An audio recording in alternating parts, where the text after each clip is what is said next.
Hi everyone, this is a short introductory video to the early maps of the New World problem assignment. Before we get into this particular problem assignment, let's talk about the problem assignments in general. Each one of these problem assignments that has pretty much an identical structure.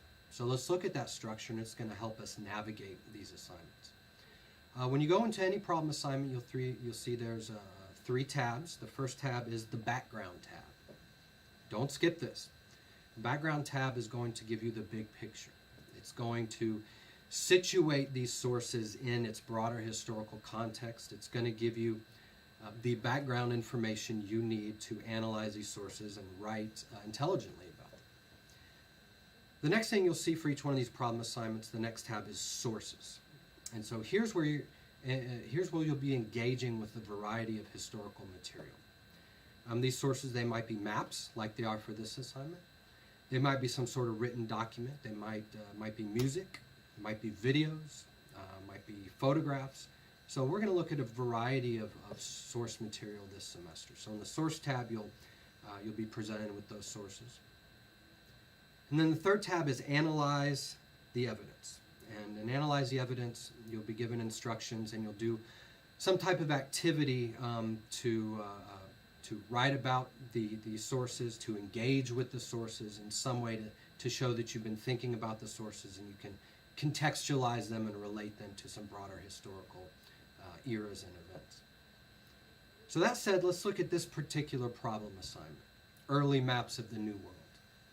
If you click on the background tab, you'll see that this assignment is essentially analyzing four different maps of how Europeans were thinking about and trying to understand these new continents, North and South America, how they're trying to situate the Americas in their view of the world. And so these four maps are the Juan de la Casa map of the year 1500, the Cantino planisphere map of 1502, the Waldseemüller map, world map of 1507, and the Mercator map of 1538.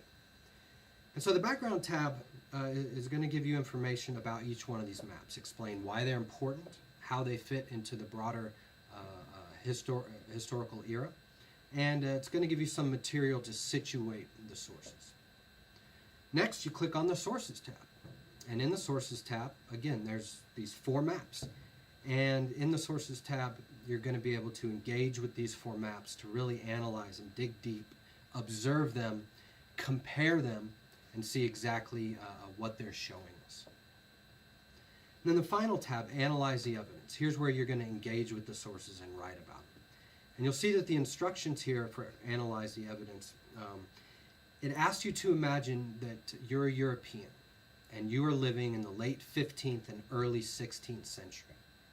And these maps are showing up and they are blowing wide open your understanding of the world. They're showing you, well, pretty much everything you thought about the world is wrong because there are huge continents out there.